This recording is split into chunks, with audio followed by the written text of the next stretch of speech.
Moitas das persoas que me seguides ou que vedes os meus vídeos non saben ou non sabedes que teño un canal en YouTube. No canal de YouTube, se aquí fago vídeos largos, no canal de YouTube preparádevos, o sea, son como capítulos de Juego de Tronos. Pero fago todos os o sea, ali é onde poño os vídeos explicando ben todo como eu traballo na horta ou recetas de cociña ou que me preste realmente poñer nese momento.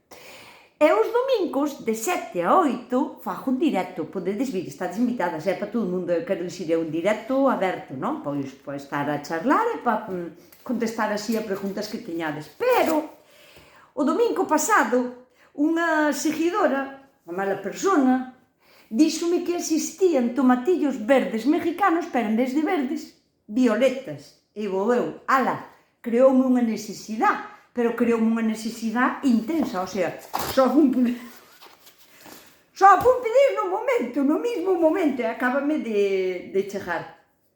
Bueno, xa vos digo que debe de traer 4 sementes aquí abaixo, po que costaron, cuidado, pero, bueno, xa os teño aquí. Tomatillo verde mexicano, pero púrpura, color violeta. Así que, novedades na chousela. Non me gusta nada dicilo, pero se vienen cositas.